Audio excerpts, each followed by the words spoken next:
Olá pessoal, o vídeo hoje vai ser rapidinho, porque eu não tenho tempo quase nenhum. Era isso ou não gravar nada para vocês, então me desculpem, eu estou fazendo o melhor que eu consigo. Eu queria falar de algumas coisas bem pontuais aqui. Antes que eu esqueça, tem um acordo que andou sendo discutido aí entre o Irã e os Estados Unidos. Os Estados Unidos mandou uma proposta para encerrar a guerra para o Irã. O Irã enviou de volta a contraproposta. A gente ainda não sabe os termos exatos dessas propostas aí. E tudo indica que os Estados Unidos vai recusar a contraproposta do Irã. E o Trump veio com uma tal de Operação Liberdade, onde ele diz que ele vai escoltar os navios que estão presos dentro do Estreito de Hormuz, porque as embarcações estão lá desde o começo dessa pataquada dos Estados Unidos. Os Estados Unidos estão tentando jogar a culpa no Irã disso tudo, com essa operação, dizendo, ó, se os navios não podem sair daí, é a culpa do Irã, não é a nossa. A gente tá tentando livrar a cara deles. Não, a culpa é dos Estados Unidos, porque foi os Estados Unidos que foi lá e fez a caca, que causou isso tudo. Ninguém vai cair nisso, mas eles estão tentando. Né? Quer dizer, a gente sabe que os anencéfalos, sejam anencéfalos brasileiros chamados de bolsonaristas ou americanos chamados de MAGA, né? E assim respectivamente para cada lugar do mundo, né?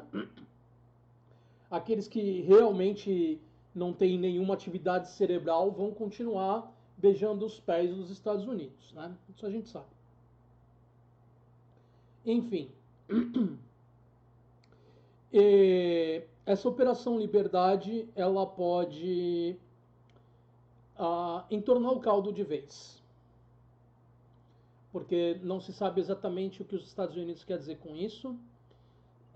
Se os Estados Unidos pegarem uma ou mais embarcações militares deles e tentarem atravessar o Estreito de Hormuz, quem garante que é só para ir buscar fazer a travessia, a escolta de toda essa frota que está presa lá no Estreito? Quem garante que não tem mais nenhuma agenda escondida aí? E a chance é de que dê confusão. O Irã pode atacar essas embarcações, porque vai saber o que eles vão fazer. Né? Apesar do cessar-fogo, você entrar com a frota desse jeito é um ato de guerra. Então, é complicada essa situação. Uh, essa tal Operação Liberdade vai ocorrer na manhã da segunda-feira. Para mim ainda é futuro. Isso horário lá do Irã. Eu acho, do ponto que eu estou gravando, tem pelo menos algumas horas, eu calculo aqui, em média. Ou tá começando agora ou nas próximas horas, porque eu não tenho certeza exatamente qual é a diferença de horário. Eu estou chutando. Deixa eu dar uma conferida rapidamente aqui.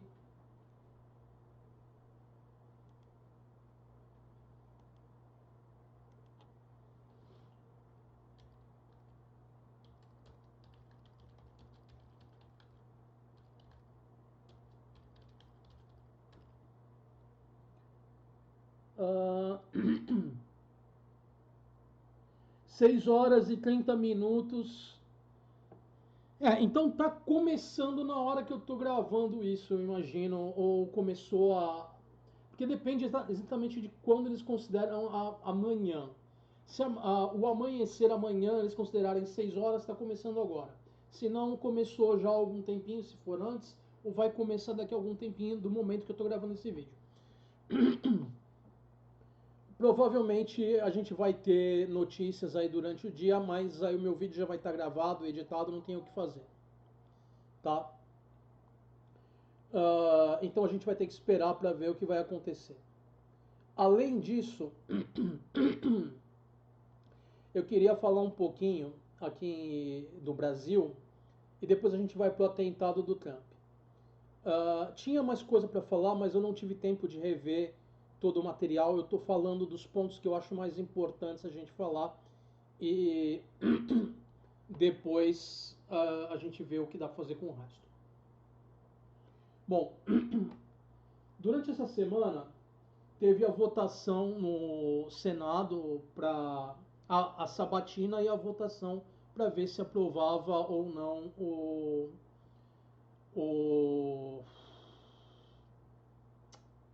esqueci o nome do cara. É o cara que é AGU. Messias.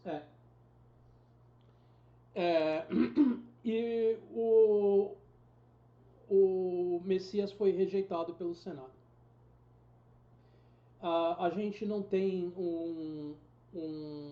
uma indicação para o Supremo sendo rejeitada dessa forma desde o governo do Floriano Peixoto. Então a gente tem uns 100 anos aí. Bom, o caldo vai entornar pro Alcolumbre. É o Alcolumbre que provocou isso tudo. Ele fez acordo lá com o Centrão, com os bolsonaristas, né, para rejeitar isso em troca de algumas coisas ali, né? Tava na mesa a rejeição aí uh, do Messias, tava a dosimetria e a CPI do Master lá. Enfim, ele vai acabar pagando um preço caro, o Alcolumbre, porque eu duvido muito que o Lula vá aceitar isso de bom grado. A gente já viu o discurso de 1º de maio do Lula, já começou a engrenar para luta de classe, desculpa, durante a campanha, né? Uh, o Caiado e o pessoal da campanha dele, uh, pelo que apareceu aí de analistas falando e o pouco que o Caiado falou, dá-se a entender que eles estão achando que isso aí já entregou a vitória na mão do Lula, porque vai dar gás para a luta de classe. E luta de classe é o que o PT melhor sabe fazer. Né? O PT vai vir batendo forte com o fim da escala 6x1 e outros assuntos relacionados aí à população. E com isso vai impulsionar a campanha.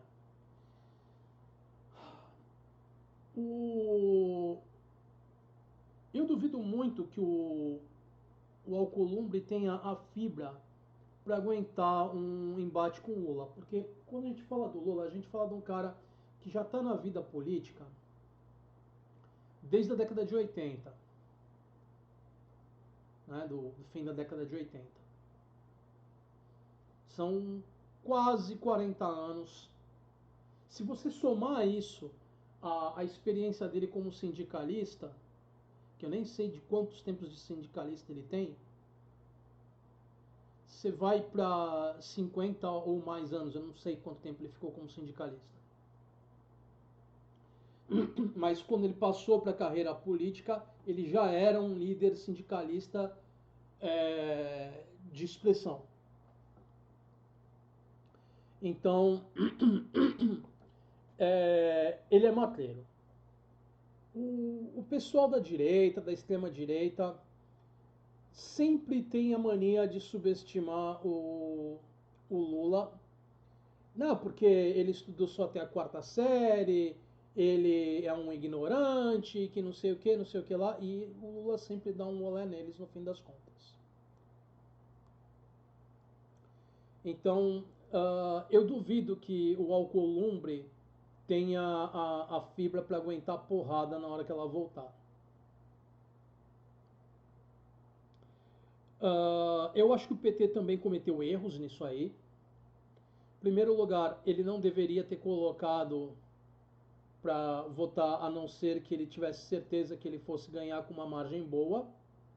O Reinaldo Azevedo fala que eles tinham que ter pensado em ter uma margem de pelo menos 10 votos, porque você sempre tem que esperar traições e ainda assim conseguir vencer.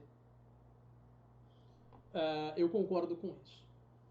A Malu Gaspar e alguns outros veículos estão falando que o Xandão fez parte desse conluio para tirar o Messias, porque isso estaria fortalecendo o lado do Mendonça lá, porque o Messias é evangélico e o Mendonça é evangélico também, e o Mendonça apoiou o Messias. E para isso a gente vai falar um pouquinho da sabatina do Messias. Em primeiro lugar, eu quero dizer que eu sou parcial com relação a isso, e eu vou deixar claro a minha parcialidade aqui e tentar separar o máximo possível isso do que aconteceu. Eu acho que as respostas do Messias foram boas, mas eu acho que ele pendeu um pouco mais para a religião do que para a questão do direito e da política nas respostas. Né? Eu falo aí de política não na questão de política partidária, que também não teve política partidária, mas no sentido de política na essência da palavra política, né? Que é a coisa da polis, é a instituição da polis, da cidade, né? É aquilo que torna a civilização possível, né? É o diálogo, é a troca de ideias, a questão organizacional. É nesse sentido que eu falo em política. Não de partido A, B ou C. É a questão institucional, né? Eu acho que ele pendeu um pouco mais para a religião, mais do que eu gostaria de ter visto, do que para esse lado mais institucional, político-institucional e legal. O Reinaldo Azevedo falou que, até onde ele sabe, o Xandão não estava envolvido nisso. Eu não tenho nenhuma fonte, eu sou apenas uma pessoa comum, como qualquer outra pessoa por aí. Mas eu até entendo que queiram falar que o Xandão tá participando disso, porque o Messias seria evangélico, fortaleceria o Mendonça, que está com o caso do Banco Master, que está tentando atacar ele, porque está fazendo uns vazamentos seletivos e com coisa fora de contexto, né? Dando coisa aí para a imprensa veicular para atacar o Xandão.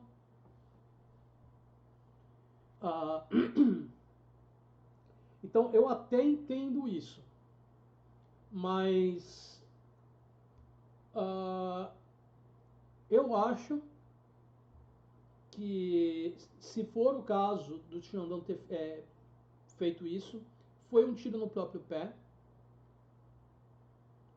porque ele estaria queimando pontes com o executivo e isso isola ainda mais o judiciário, né? Porque o judiciário é que está sobre o ataque do legislativo. A tentativa de golpe do legislativo agora está em cima do judiciário. E se o Xandão tem ou não alguma culpa no cartório, eu não sei. Eu sou contra endeusarem as pessoas, tornarem as pessoas ídolos, heróis, esse tipo de coisa, porque as pessoas são falhas. Né? Se o Xandão cometeu alguma falha ou não, seja ela legal ou ilegal, eu não sei. Ele não teve envolvido com nenhum julgamento relacionado ao Master. O, o que falaram a respeito foi sem fontes. Quando falaram que quando a Malu Gaspar falou que as mensagens eram lá do Xandão, que não sei o que, o Xandão falou que não, a mensagem não foi minha e eu sei de quem você está falando.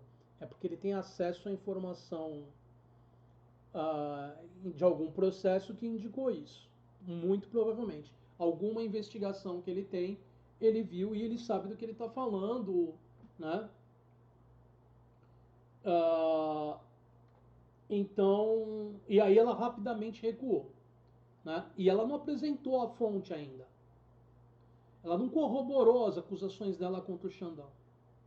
Então, o Xandão fazer algo assim não só denunciaria ter culpa no cartório, mas seria uma jogada desesperada que ia isolar ainda mais o STF.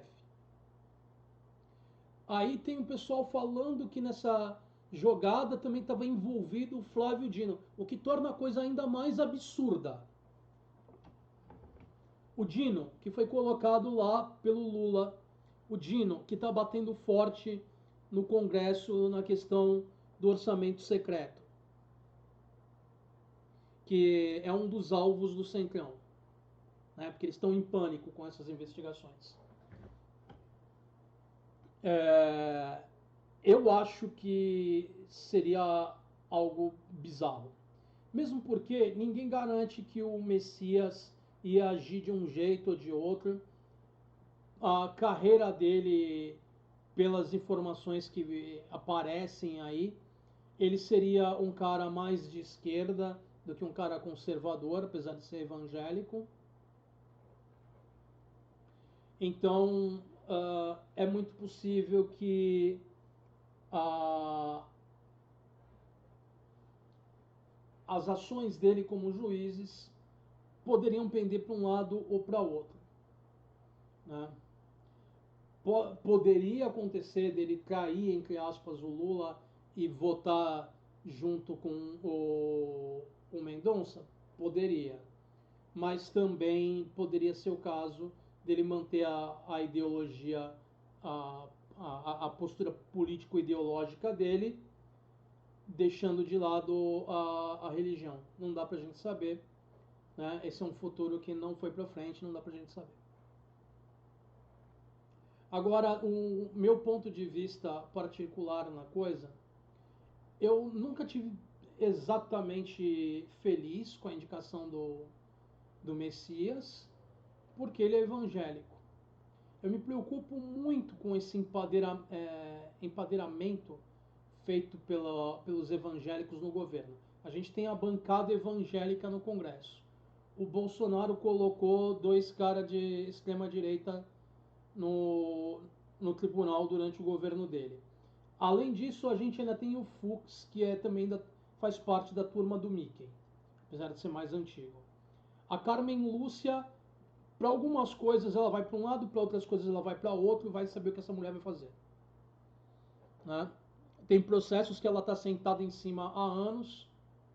Quando foi para prender o Lula, ela votou a favor de prender o Lula, enfim, votou contra habeas corpus, né?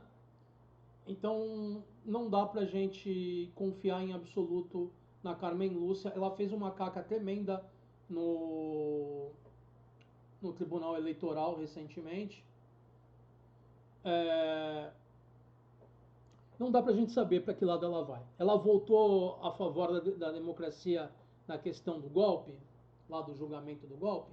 Votou, mas o histórico dela tá longe de ser uma pessoa progressista.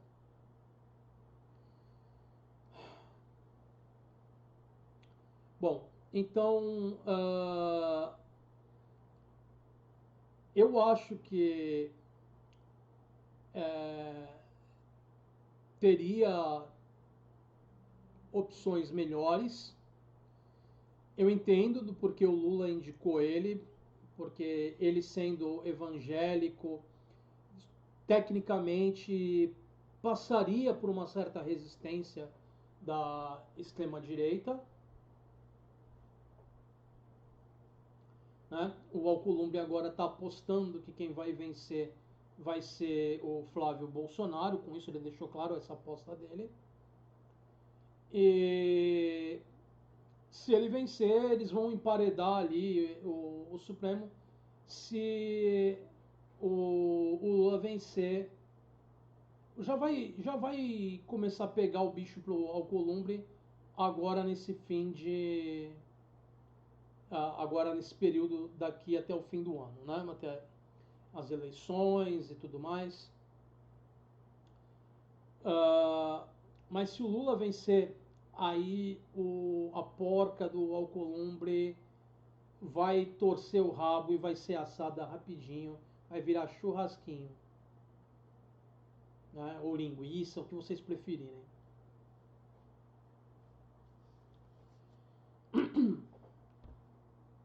Bom, então a gente tem que esperar e ver.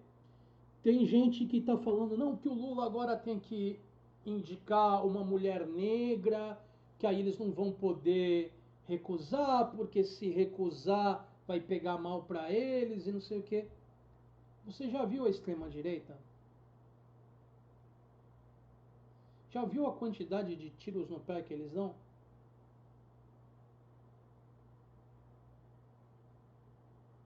Enfim. Mas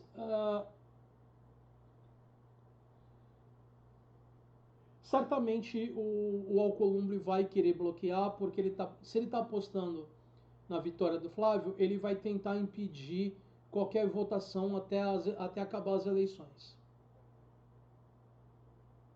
Porque aí quando acabar as eleições, já vai estar perto do fim do ano, aí enrola mais um pouco, acaba o ano, começa o outro mandato, entendeu como é que vai funcionar o esquema? Então, basicamente seria para emparedar e deixar essa vaga para ser escolhido pelo futuro presidente. Então, a gente vai ter que ver. Eu imagino que a gente não vai ver nenhum juiz sendo apontado esse ano.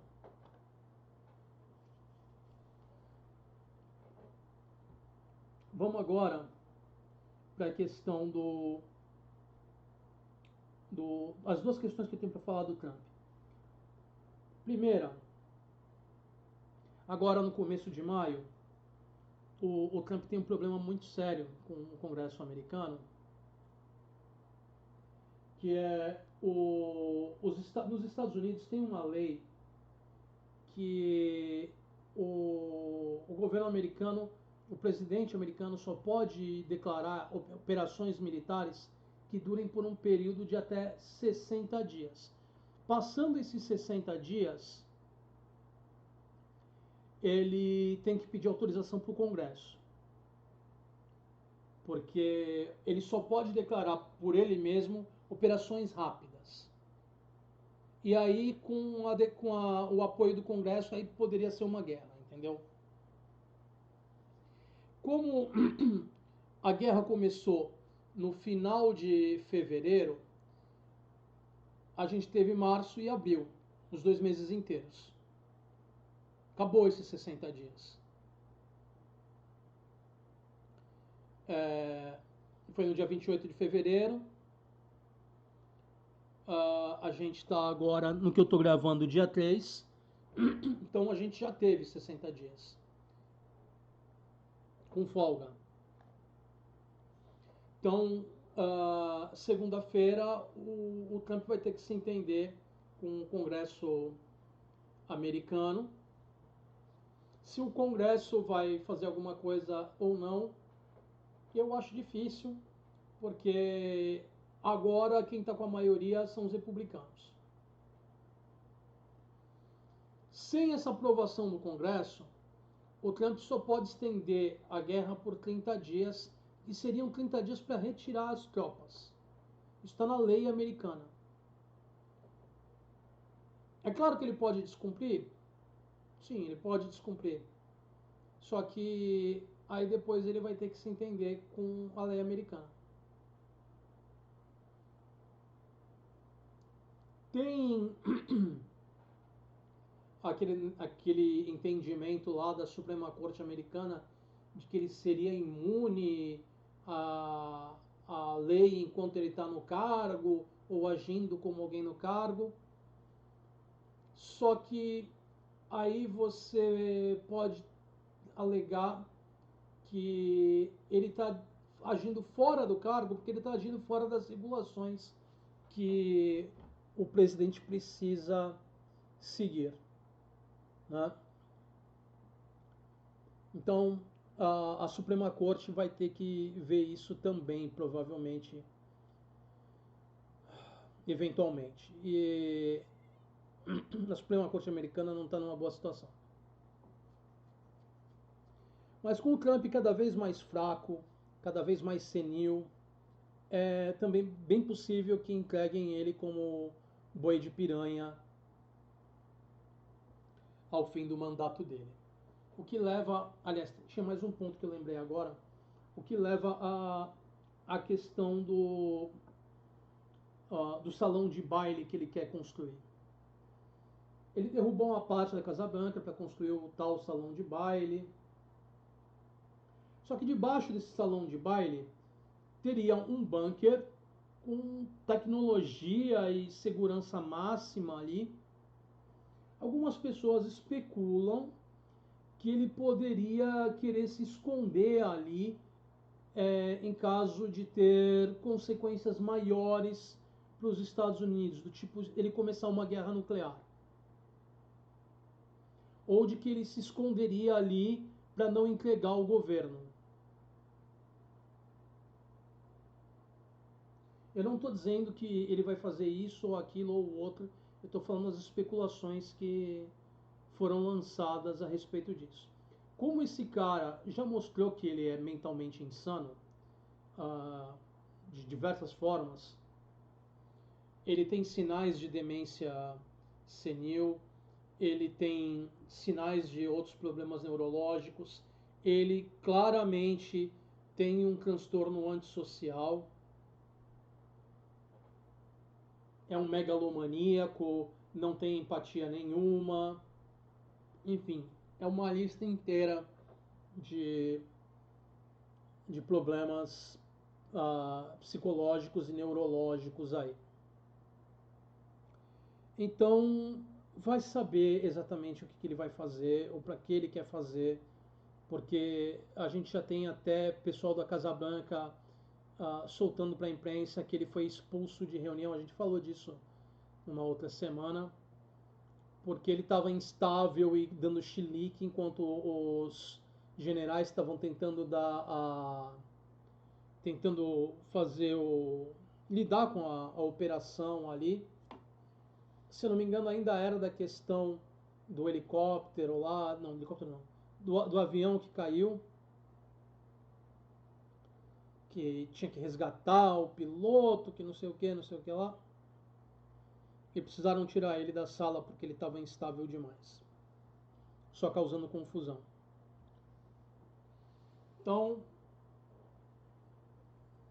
não dá pra gente saber exatamente. Ah, o chefe do FBI que o Trump colocou está tomando umas pauladas fortes também, agora nesse momento. Uma outra pessoa que está tomando pauladas fortes também é o Marco Rubio.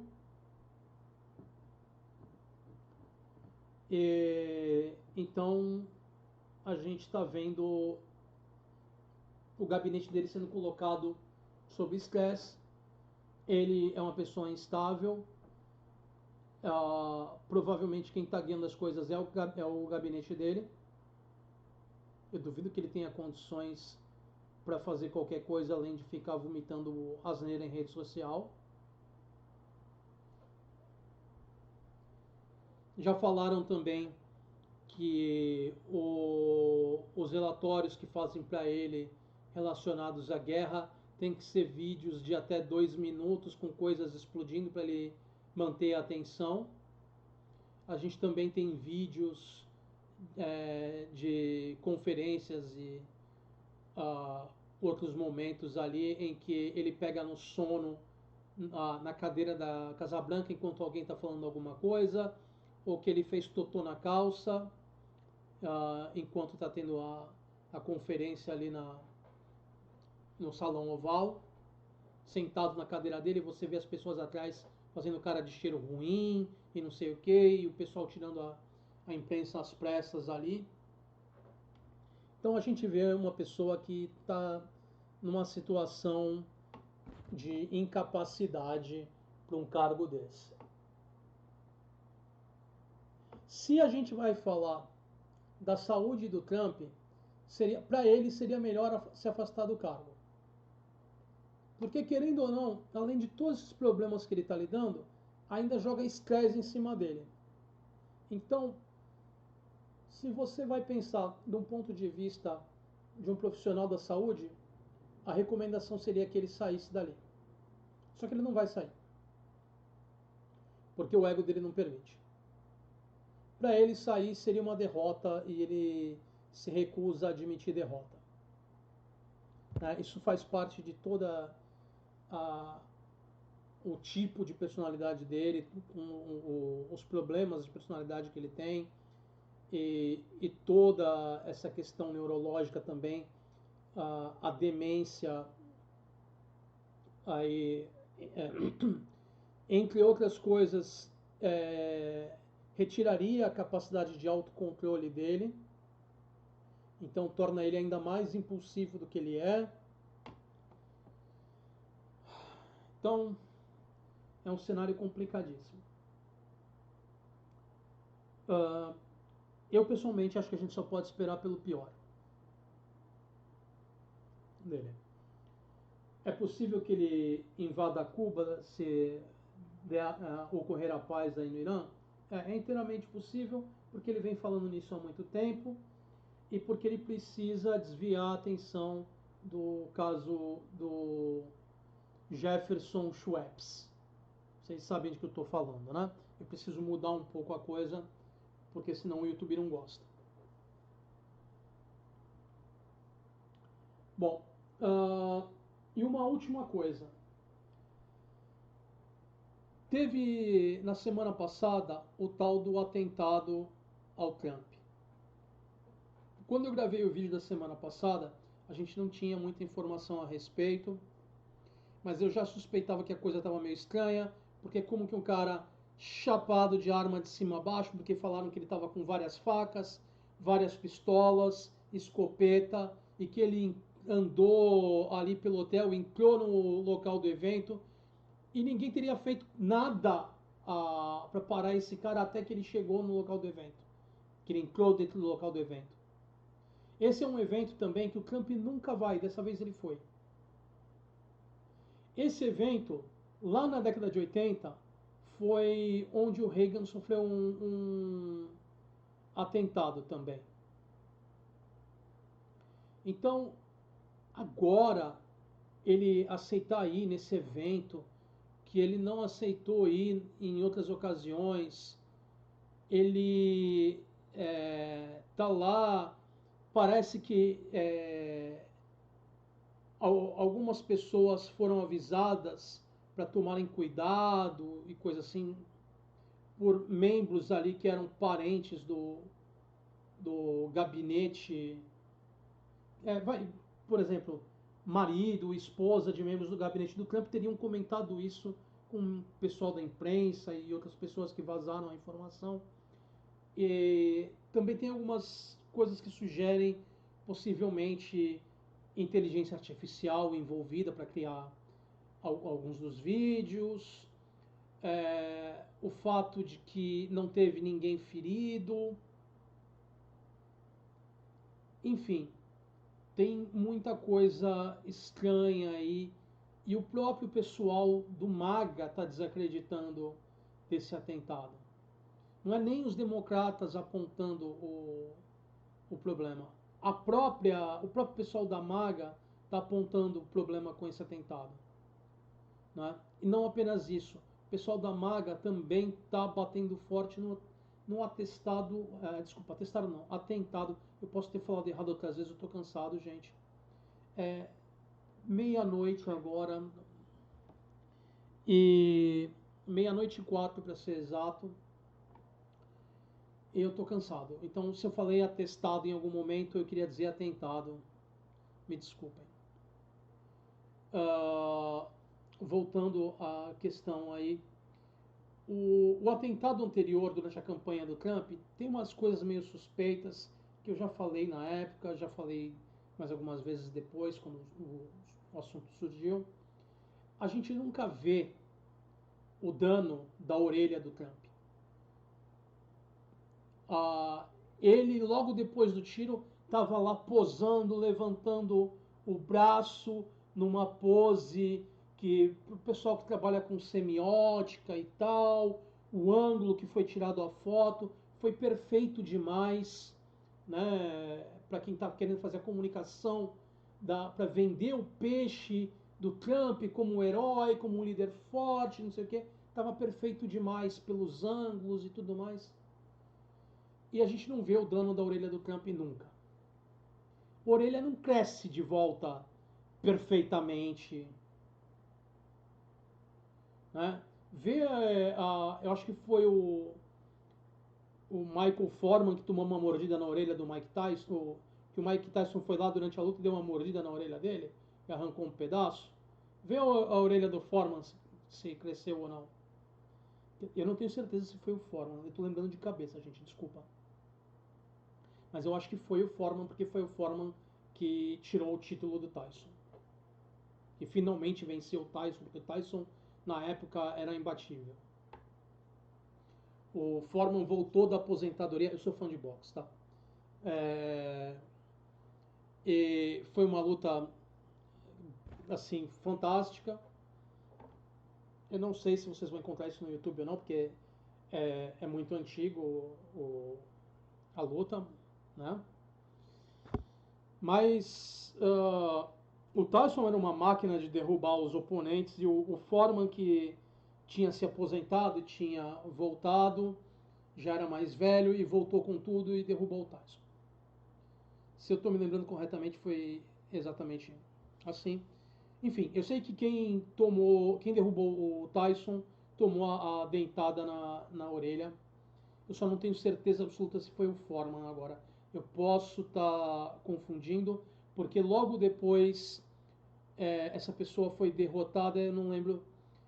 Eu posso estar confundindo os lutadores aí, mas eu acho que foi o Foreman e o Foreman depois foi derrotado. É que de cabeça eu não estou lembrando. Enfim, então tem muita coisa estranha com esse atentado. Uma outra coisa estranha é que os membros do gabinete do Trump foram evacuados antes do Trump. O Vance foi antes, alguns outros membros do gabinete dele foi antes, porque aí vocês falam, porra, como assim? Deixaram o presidente por último? Isso está estranho. Mas se você pensar também por um lado até da coisa da possibilidade de ser real, é, o Trump, se a gente levar em consideração os sinais de demência dele, de que ele já não está exatamente no poder, ele é só o bobo, o idiota que fica gritando, ele é literalmente o laranja, não só pela cor da pele, mas laranja no sentido figurado do cara que é a cara para a operação criminosa, né? Ele também seria isso para o gabinete dele. Eu não me espantaria se também fosse o caso de alguma coisa assim do gabinete ser retirado antes, porque eles sabem que o governo americano, o serviço secreto e tudo mais, sabe que é o gabinete que está mandando, que não é o Trump. O Trump é só o laranja. Não só pela cor da pele dele, que minha nossa. Eu não sei se os produtos que ele usa e o processo de bronzeamento que ele usa podem agravar a questão neurológica dele, porque eu não sei a química envolvida nisso, mas a cor dele não é natural. Desculpa, nenhuma pessoa tem essa cor naturalmente. O cara é laranja, gente. Você pode ver quando ele faz lá esses bronzeamentos dele, quando eles têm que colocar um óculos para proteger o olho, você vê a clara diferença, pode até falar que é um joguinho de palavras aí, entre a área que está coberta do olho dele para o resto da pele dele. Você vê a pele dele que teria uma tonalidade normal e o resto alaranjado.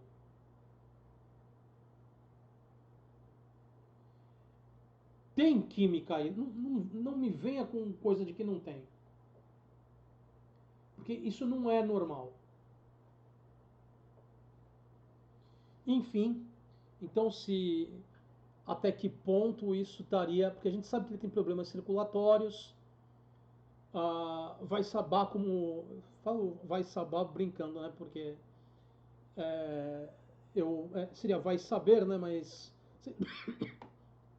é uma brincadeira que eu faço há muitos anos e eu falo de vez em quando. Para quem não sabe a brincadeira, a minha referência, eu estou fazendo uma, uma referência. Bom, são múltiplas referências, mas enfim, não vem ao caso, estou com pressa. Uma outra ocasião eu explico. Mas enfim, é uma brincadeira. A, a coisa seria o vai saber, né? O, se ele não tem algum problema no rim, no fígado e por aí vai.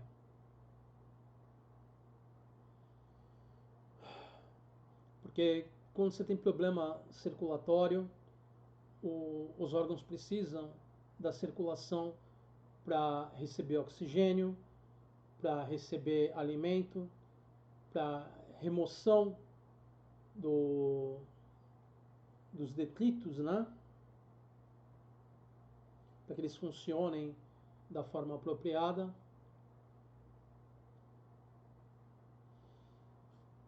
Porque se o, o rim não está recebendo e o fígado não estão recebendo oxigênio e alimento, eles não vão trabalhar direito, não conseguem remover os detritos, basicamente. Sem falar outros órgãos, né? Então, quando a pessoa tem problema circulatório sério, isso em geral tende a envolver outros órgãos. A gente sabe que ele tem um comprometimento neurológico também, o que, se não causou a demência dele, pode ser um fator agravante também, porque o cérebro dele estaria recebendo menos oxigênio. E o problema circulatório a gente sabe com absoluta certeza por causa de todas as manchas que ele tem na pele, pelos pés inchados dele lá, os calcanhares inchados. A gente também tem alguns sinais neurológicos que a gente vê dele, que ele não consegue andar em linha reta, ele está sempre inclinado, mais o comportamento dele na forma de agir com outras pessoas, essas falas dele que ele está sempre se contradizendo também seria um sinal. Enfim, tem muita coisa indicando esses problemas. Então, ele ser deixado por último, eu acho que seria bem plausível, porque ele não seria mais importante. Ele ter colocado também a esposa dele para lidar com as questões da ONU, eu acho que diz muito a esse respeito também, porque francamente ela não tem capacidade nenhuma para isso, não que ele tivesse, mas mostra que ele está tentando evitar maior exposição pública envolvendo grandes grupos, porque provavelmente a deterioração está muito rápida. Acabando a coisa com o Irã, ele deve criar caso com Cuba, é o que eu imagino. E a gente sabe também que está para aprovar lá no Congresso americano algumas medidas contra o Brasil. Eu não me preocupo tanto com relação a isso, porque o Lula agiu bem com relação a aquelas tarifas no meio do ano passado, e aquela coisa da lei Magnitsky e por aí vai. Se eles fizerem isso, ajuda a eleição do Lula.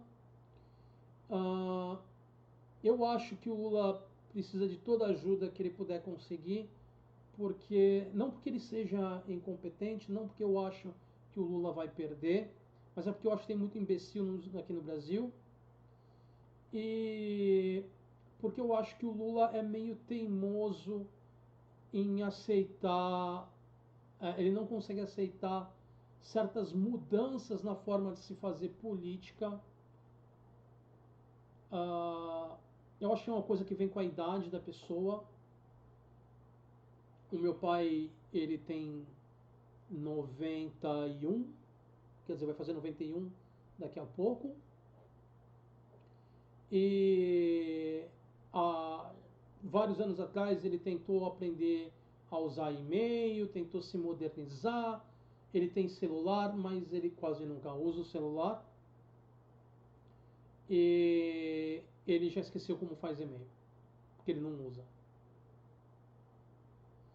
Então é uma questão do. Meu pai é bem mais velho que o Lula, né? Tem coisa de uns 10, 11 anos aí a mais do que o Lula. Que o Lula tá na faixa dos 80, meu pai tá com 90, vai fazer 91. Ah, pequena curiosidade, o meu pai conheceu o Lula quando o Lula era criança. Quando o Lula trabalhava vendendo doce, o meu pai conheceu ele. Enfim, uh,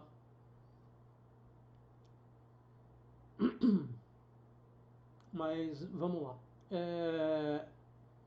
Eu acho que essa eleição vai ser provavelmente a última eleição do Lula, porque depois disso ele já estaria com quase 85 anos, né? Estaria com uns 84 por aí, não tenho certeza se ele tem 80 ou se é 81, ou enfim, mas ele está na faixa dos 80 e ele estaria perto do meio do caminho para os 90 daqui a 4 anos, dependendo de quantos anos ele tem agora. Estaria lá com 84, 85 por aí. Então, uh, é um cargo que exige muito da pessoa. Eu sei que ele diz que ele tem gás e tudo mais, mas é uma idade muito avançada.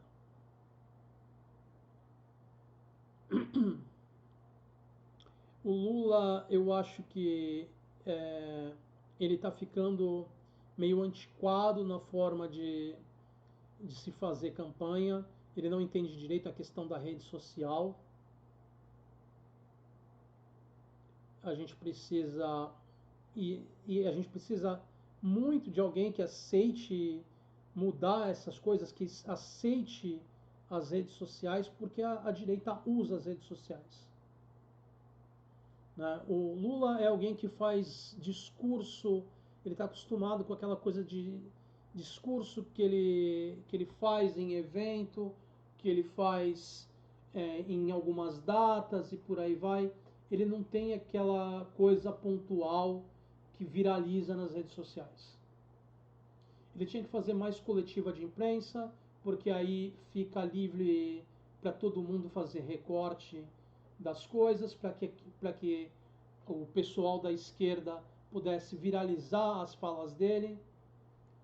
E quando ele começou a dar entrevista para um indivíduo aqui, outro indivíduo ali, ou faz a coisa num formato de discurso que é muito longo, ele não consegue ter a mesma visualização. E ele se recusa a aprender isso.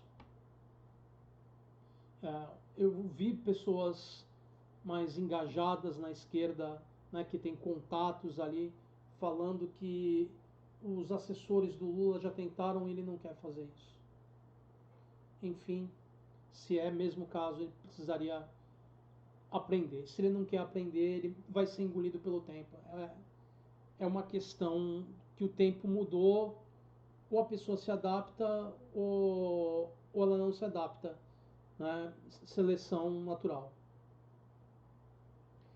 Uh, uma outra coisa que eu queria falar é em relação ao tal do Jacques Wagner, que, segundo algumas informações, ele estaria envolvido no Banco Master, e ele é o cara que é a liderança do PT, é o cara que que teria organizado a coisa do, do Messias ali, e o Messias foi derrotado. E tem uma gravação que o Alcolumbre fala por quantos votos o Messias ia perder na votação, e foi um resultado ali exato. E ele fala isso para o Jacques Wagner, que cantava a vitória até, no dia anterior e tudo mais. Até que ponto teria um envolvimento dele nisso ou não, eu não sei. Mas esse cara deu mancada antes, ele está envolvido, segundo algumas informações, com o Banco Master. O Lula precisava decapitar esse cara para ontem. Se ele está caindo, o partido está caindo, o governo, a administração Lula, ele precisava decapitar esse cara. Expulsa do partido, tira a liderança dele, porque ele não pode ter um cara dando gol contra nele. Né? O Lula não pode ter um cara dando gol contra. Mas enfim, a minha posição com relação ao Messias, eu nunca fui, como eu falei antes, muito a favor disso, porque eu sou ateu. Eu nunca vou ver com bons olhos o emparedamento dos cargos governamentais por pessoas com uma grande convicção religiosa, porque eu vejo isso como uma ameaça ao Estado laico, que aqui no Brasil já é precário para dedéu. Né? Chega a ser uma piada falar em Estado laico aqui no Brasil. A nossa Constituição fala em Estado laico, mas ela também fala em Deus. É uma coisa grotesca. As repartições públicas no Brasil, muitas delas têm crucifixos, o que mostra que o Estado não é laico. Porque um Estado laico não pode nem proibir uma religião, mas ele também não pode promover uma religião. Então, se você tem falas na Constituição, símbolos religiosos nas repartições públicas, isso são claras violações do Estado laico. O Estado laico ele não pode falar de nenhuma religião. Estado laico significa que o Estado de um lado, a religião do outro. O Estado não vai se meter na religião e a religião não vai se meter no Estado. Eu sou contra esse negócio de pastor poder ser candidato, usando o título de pastor. Se ele quiser ser candidato político, quiser ter um cargo político, ele precisa se afastar do cargo religioso. Essa é a minha opinião. Porque, mesmo para quem é religioso, o Estado laico é valioso, porque você nunca sabe quando é a sua facção religiosa, quando é a sua religião, que vai ser a minoria da vez. Os cristãos são maioria no Brasil. Uma maioria que os católicos estão perdendo cada vez mais e os evangélicos têm aumentado. Muito cuidado para os católicos aí, porque vai chegar uma época em que é capaz que os evangélicos passem vocês. Eles já estão passando vocês em influência no governo, porque eles são mais organizados para emparedar o governo.